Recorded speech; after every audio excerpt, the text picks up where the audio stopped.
नमः शिवाय। श्री शिव महापुराण रुद्र संहिता सतीखंड अध्याय 88। युद्ध में शिवगणों को पराजित हो देवताओं का पलायन। इंद्र आदि के पूछने पर बृहस्पति का रुद्रदेव की अजयता बताना। वीरभद्र का देवताओं को युद्ध के लिए ललकारना। श्री विष्णु और वीरभद्र की बातचीत। ब्रह्मा जी बोले, उस समय शिव तत्व रूपी आत्मवाद में रत विष्णु पर हंसते हुए इंद्र हाथ में गदा धारण कर देवताओं को साथ लेकर वीरभद्र से युद्ध करने के लिए तत्पर हो गए। उस समय इंद्र हाथी पर सवार हो गए, अग्नि भेड़ पर सवार हो गए, यम भैंस पर चढ़ गए और ऋतिक प्रेत पर सवार हो गए।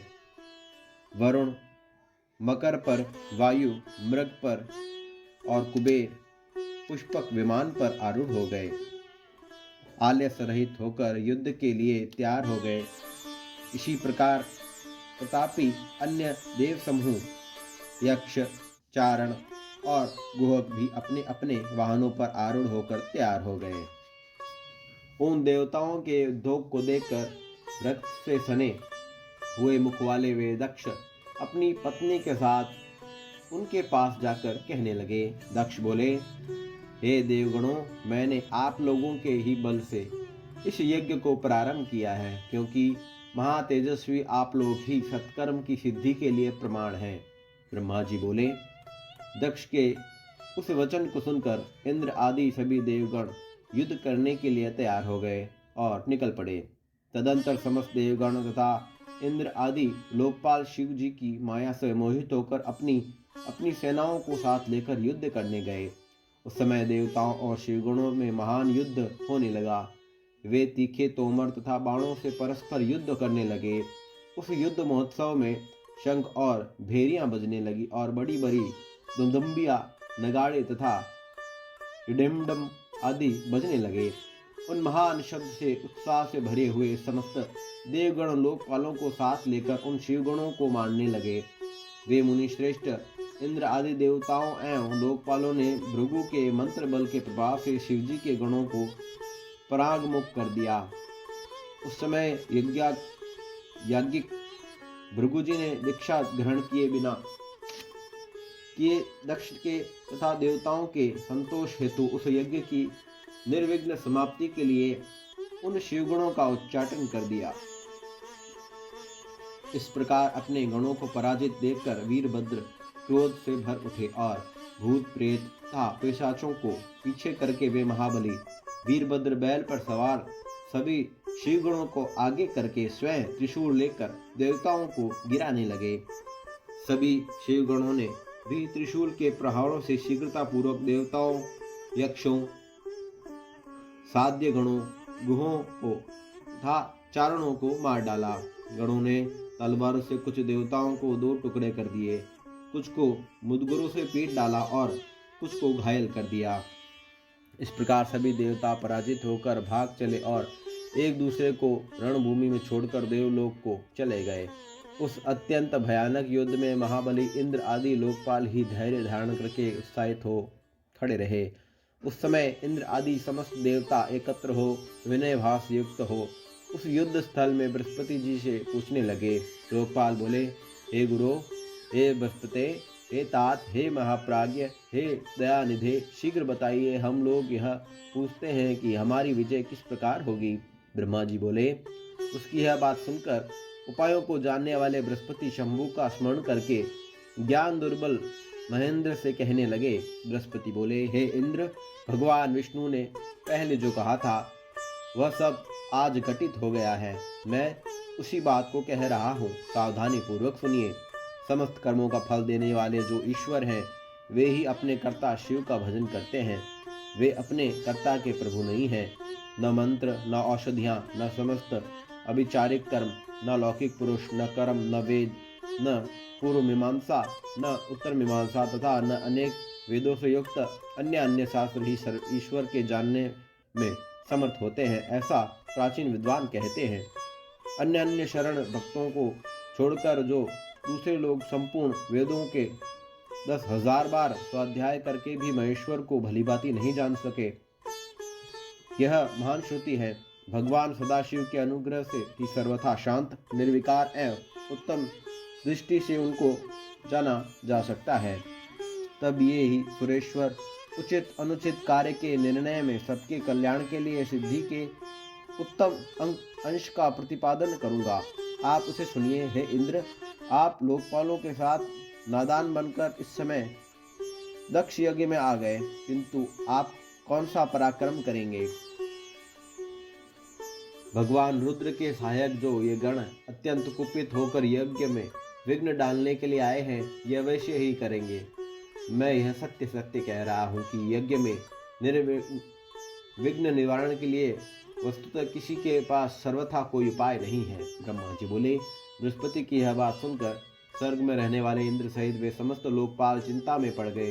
तब महावीर गुणों से घिरे हुए वीरभद्र मन ही मन भगवान शंकर का स्मरण करके उन इंद्र आदि लोकपालों से कहने लगे। वीरभद्र बोले, आप लोग मूर्खता के कारण ही इस यज्ञ में अपना भाग लेने के लिए आए हैं, अतः मेरे समीप आइए, मैं आप लोगों को यज्ञ का फल देता हूँ। हे शक्र, हे अग्नि, हे सूर्य, हे चंद्र, हे कुबेर, हे यम, हे वरुण, हे वायु, हे नितिक, हे शेष, हे बुद्धिमान देव तथा राक्षसगण, आप लोग इधर आइए। मैं आप लोगों को तृप्त करने के लिए इसका फल प्रदान करूंगा। ब्रह्मा जी बोले। इस प्रकार कहकर गणों में श्रेष्ठ वीरभद्र ने क्रोध में भरकर तीक्ष्ण बाणों से उन सभी देवताओं को शीघ्र ही घायल कर दिया। उन बाणों से घायल होकर इंद्र आदि वे समस्त सुरेश्वर भागकर दसों दिशाओं में चले गए। लोकपालों के चले जाने पर, उन देवताओं के भाग जाने पर वीरभद्र गणों के साथ यज्ञशाला के समीप पहुंचे। उस समय वहां उपस्थित समस्त ऋषि अत्यंत भयभीत होकर रमापति श्री हरि के रक्षा की प्रार्थना करने के लिए सहसा विनम्र और शीघ्र ही कहने लगे। ऋषिगण बोले, हे देव, हे रमानाथ, हे सर्वेश्वर, हे महाप्रभु, दक्ष के यज्ञ की रक्षा कीजिए। आप यज्ञ स्वरूप हैं, इसमें संशय नहीं है। आप ही यज्ञ करने वाले, यज्ञ रूप, यज्ञ के अंग, यज्ञ के रक्षक, अतः यज्ञ की रक्षा कीजिए, रक्षा कीजिए। आपके अतिरिक्त कोई दूसरा रक्षक नहीं है। ब्रह्मा जी बोले, हे नारद, उन ऋषियों के इस वचन को सुनकर भगवान विष्णु वीरभद्र के साथ युद्ध करने के लिए उद्यत हो गए। महाबली चतुर्भुज भगवान विष्णु हाथ में चक्र आदि आयुध धारण कर सम्यक सावधान होकर देवताओं के साथ यज्ञ मंडप में बाहर निकले। अनेक गणों के संविद तथा हाथ में त्रिशूल धारण किए हुए उन वीरभद्र ने महाप्रभु विष्णु को युद्ध के लिए तैयार देखा। उन्हें देखते ही वीरभद्र टेढ़ी भौं से युक्त मुखमंडल वाले हो गए, जैसे पापी को देखकर यमराज और हाथी को देखकर सिंह हो जाता है। इस प्रकार श्री हरि को युद्ध के लिए उद्यत देखकर वीर गणों से घिरे हुए शत्रुनाशक वीरभद्र कुपित होकर शीघ्रता से कहने लगे। वीरभद्र बोले, हे हरे, आपने आज शिव जी के शपथ की अवहेलना क्यों की है और आपके मन में घमंड क्यों हो गया है? क्या आप में शिव जी के शपथ का उल्लंघन करने की शक्ति है? आप कौन हैं? तीनों लोकों में आपका रक्षक कौन है? यहाँ किस लिए आए हैं, इसे हम नहीं जान पा रहे हैं। आप दक्ष के यज्ञ रक्षक क्यों बने हुए हैं, इसे बताइए। इस यज्ञ में सती जी ने जो किया उसे क्या आपने नहीं देखा, और दधीची ने जो कहा उसे क्या आपने नहीं सुना? आप दक्ष के इस यज्ञ में अवदान यज्ञ भाग प्राप्त करने के लिए आए हुए हैं। हे महाबाहो, मैं शीघ्र ही आपको वरदान देता हूँ। हे हरे, मैं त्रिशूल से आपका वक्षस्थल उदीर्ण करूँगा। आपका कौन रक्षक है, वह मेरे समक्ष आए। मैं आपको पृथ्वी पर धराशायी करूँगा, अग्नि से जला दूंगा और पुनः दग्ध करते हुए आपको पीस डालूंगा। हे हरे, हे दुराचारी, हे महेश विमुख, हे अधम, क्या आप शिवजी के पावन महात्म्य को नहीं जानते हैं? फिर भी हे महाबाहो, आप युद्ध की कामना से आगे स्थित हैं। यदि आप इस भूमि पर खड़े रह गए तो मैं आपको उस स्थान पर भेज दूंगा जहां से पुनः लौटना संभव नहीं है। ब्रह्मा जी बोले, हे नारद, उन वीरभद्र जी की यह बात सुनकर बुद्धिमान सुरेश्वर विष्णु प्रसन्नतापूर्वक हंसते हुए कहने लगे। विष्णु बोले, हे वीरभद्र, आज आपके सामने मैं जो कह रहा हूँ उसे सुनिए। आप मुझे शंकर के सेवक को रुद्र विमुख मत कहिए। कर्म में निष्ठा रखने वाले अज्ञानी इन दक्ष ने मूर्खतावश पहले मुझसे यज्ञ के लिए बार बार प्रार्थना की थी। मैं भक्त के अधीन हूँ और वे भगवान महेश्वर भी भक्त के अधीन है। हे तात, दक्ष मेरे भक्त हैं, इसलिए मैं यज्ञ में आया हूँ। रुद्र के कोप से उत्पन्न होने वाले हे वीर, हे महान प्रताप के आलय, हे प्रभो, आप रुद्र तेज स्वरूप हैं और आपकी प्रतिज्ञा सुनिए। आज आप मेरी प्रतिज्ञा सुनिए। मैं यज्ञ की रक्षा के लिए आपसे युद्ध करूंगा और आप भी इस यज्ञ के विध्वंस के लिए मुझसे युद्ध कीजिए। जो होनहार होगा वह होगा। मैं अवश्य ही पराक्रम प्रकट करूंगा। ब्रह्मा जी बोले। विष्णु के इस प्रकार कहने पर महाबाहु वीरभद्र ने हंसते हुए कहा, हे विष्णु, मैं आपको अपने प्रभु शिव का प्रिय जानकर अत्यंत प्रसन्न हूँ। तदंतर गणों में श्रेष्ठ वीरभद्र ने प्रसन्नतापूर्वक हंसते हुए बड़े विनय से भगवान विष्णु से कहा। वीरभद्र बोले, हे महाप्रभु, मैंने आपके भाव की परीक्षा के लिए ही ऐसा वचन कहा था। अब मैं यथार्थ बात कह रहा हूँ, आप सावधानी पूर्वक सुनिए। हे हरे, जैसे शिव है वैसे आप हैं और जैसे आप हैं वैसे ही शिव है। शिव के आदेश से वेद ऐसा ही कहते हैं। हे रमानाथ, भगवान शिव की आज्ञा के अनुसार हम सब लोग उनके सेवक ही हैं। तथापि मैंने जो बात कही है वह इस वाद विवाद के अवसर के अनुकूल ही है। आप प्रत्येक बात को आदरपूर्वक समझिए। ब्रह्मा जी बोले।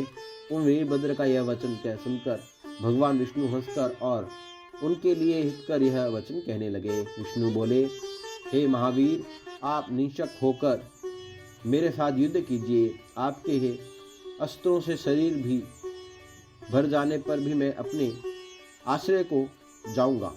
ब्रह्मा जी बोले। ऐसा कहकर वे विष्णु चुप होकर युद्ध के लिए तैयार हो गए और महाबली वीरभद्र भी अपने गणों के साथ युद्ध के लिए उद्युक्त हो गए। ओम नमः शिवाय। श्री शिव महापुराण रुद्र संहिता सतीखंड अध्याय 88 संपूर्ण हुआ।